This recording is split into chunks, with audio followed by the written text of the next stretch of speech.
प्रचार मैंने परसों रात से शुरू कर दिया है और प्रचार तो शुरू ही था, औपचारिक रूप से परसों से शुरू कर दिया था हमने। हमारा मन भी इस तरफ ही है और हमारा विचारधारा भी इस तरह की है, तो हम पार्टी के सहयोगी हैं। हम राजस्थान में भी हमारी टीम पूरी, आप भी साथ रहे हैं हमारे। हमने 16 विधानसभा में काम किया है पीलीभंगा, हनुमानगढ़, संगरिया, नौहर, भादरा, और काफ़ी मुश्किल सीटें जिसको लोग बलजीत जी भी सोचते होंगे कि कैसे जीत गए। काफ़ी मुश्किल सीटें हमने जीत के दिखाई हैं। हमने एलनाबाद का उपचुनाव भी सहयोग किया है राष्ट्रवादी पार्टी का। ये जो बीजेपी में आने से ही आप समर्थक नहीं बनते हो, तो राजनीतिक जीवन में आ गए हैं तभी से प्रचार शुरू कर दिया। बताइए कप्तान साहब, जिस तरह से आपने गांव-गांव में समाज सेवा करके लोगों की आवाज़ सुनी, लोगों की आवाज़ बनी, अब आप राजनीति में आए हैं, क्या वो कार्यक्रम उस तरह चलते रहेंगे? क्यों नहीं चलते रहेंगे, और अच्छे चलाएंगे, इससे भी ज़्यादा अच्छा काम करके देखेंगे। और ये भी जो काम हो पाए हैं, आप क्या सोचते हैं कि मैंने अकेले ने थोड़ी कराए? नहीं, इसमें भी हमारे ऊपर मनोहर लाल जी का हाथ था। एक अकेला आदमी कुछ नहीं कर सकता। मैं तो आम घर का आदमी हूँ, आप जैसे घर आपका साथी हूँ, आप मेरे पड़ोसी हैं, जानते हैं। तो कुछ हमारे अच्छे साथियों ने मिलकर डोनेट किया, कुछ हमारे साथियों ने सहयोग किया, कुछ आपने प्यार दिया और कुछ मनोहर लाल जी का आशीर्वाद रहा, तो हमारे यहाँ हल्के का विकास भी और काम भी हुए। एलनाबाद में आप बड़ी रैली करना चाह रहे हैं, क्या उसमें कोई बड़ा चेहरा भी है? एलनाबाद में मैं बड़ी रैली नहीं करना चाह रहा। एलनाबाद में पार्टी बड़ी रैली करना चाह रही है और हम उसमें हमारे सभी साथियों के साथ शामिल होंगे। और बड़ा चेहरा तो आप जनता, बड़ा चेहरा आप लोग बड़ा चेहरा ही हैं। कल भी यही सवाल था, अगर आप ही नहीं होंगे तो चेहरे का क्या होगा? और बाकी जो नेताओं की बात है, नेताओं में जो पार्टी निर्णय लेगी वही नेता आएंगे। मीनू बेनीवाल चुनाव रणनीतिकार गिने जाते रहे हैं, तो क्या मानते हैं तंवर साहब को कितने लाख वोटों से जिताएंगे? पिछला रिकॉर्ड तोड़ेंगे? भादरा चुनाव में आप जब एस्टीमेट लगाते थे तो क्या सोचते थे कि 25-30 से हारेंगे? और मैंने क्या कहा था आपको? डेफिनेटली जीतेंगे। हम ये चुनाव 100% जीतेंगे, इतना मैं कह सकता हूँ। लाखों हज़ारों की बात का, जब चुनाव बन जाएगा, उम्मीदवार सामने होंगे, समीकरण को देख के आपको संख्या भी बताएंगे और एग्जैक्ट संख्या बताएंगे, कोट नहीं करेंगे। तंवर साहब ने कहा है कि 2 फसल लेनी है, एक अगेती एक पचेती, तो आपने भी दोनों की तैयारी शुरू कर दी? हाँ, मैंने दोनों की तैयारी शुरू कर दी। तंवर साहब ने कहा है कि लोकसभा की जो चुनाव ये पहला है, ये अगेती फसल है, आप इसमें पार्टी का साथ दो, और बाद में विधानसभा का चुनाव जो होगा वो पछेती फसल होगी, उसमें भी पार्टी का साथ दो।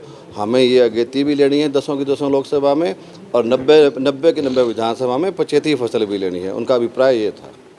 कांग्रेस की क्या स्थिति देख रहे हैं आप? मुकाबले में मानते हैं इतना समय किसके पास है कि उनकी स्थिति देखेंगे? वो अपनी खुद देख लें तो ही बहुत है। हम तो अपने कैंडिडेट की देखेंगे स्थिति, हमारी पार्टी की देखेंगे, हमारा कार्यक्रम देखेंगे। वो अपना देखेंगे कि क्या स्थिति है उनकी, कौन आएगा कौन नहीं आएगा, और किसने कहा कि आ जाएगा। क्या आज नहीं आया तो ये सवाल दोबारा तो नहीं करोगे ना कांग्रेस का? बोलो, वादा करो आप। 2 दिन बाद अगर नहीं आया तो क्या करोगे आप? 4 दिन बाद वो खुद, उनके पास खुद नहीं पता यश जी कि वो कब उम्मीदवार लेके आएंगे। हालात ये है कि उनके पास जिला अध्यक्ष ही नहीं है। अब बताइए, चलो कांग्रेस का हल्का अध्यक्ष का नाम बताइए, पिछले वाले का नाम बता दो आप, उससे पिछले का बताओ। जिनके पास हल्का अध्यक्ष नहीं है, एससी मोर्चा नहीं है, किसान मोर्चा नहीं है, युवा मोर्चा नहीं है, छात्र मोर्चा नहीं है, कोई कार्यकारिणी नहीं है, सिर्फ एक अध्यक्ष मात्र से क्या पार्टी चलती है? तो इस तरह से नहीं होता। वो उनका निर्णय है, वो कब आएगा कब नहीं आएगा। हम अपना ध्यान दे रहे हैं, उनका ध्यान नहीं दे रहे हैं। आपने जेजेपी के लिए कहा था कि वो रास्ता भटक चुकी है भाई। हाँ, वो रास्ता भटक चुकी है, मैंने नहीं कहा था। जिस तरह का पलायन उनकी पार्टी से हो रहा है, उनके गठन में मेरी भूमिका रही, इसमें कोई शक नहीं। लेकिन जिस तरह से लोग पलायन कर रहे हैं, विधायक चुने हुए विधायक जा रहे हैं, और तो और जब प्रदेश अध्यक्ष चले जाते हैं तो पार्टी, क्षेत्रीय पार्टी का अस्तित्व खत्म हो जाता है। वो राष्ट्रीय पार्टी नहीं है। जिस भी पार्टी का प्रदेश अध्यक्ष पार्टी छोड़ता है, उसके बाद उस पार्टी का सारा संगठन खत्म हो जाता है।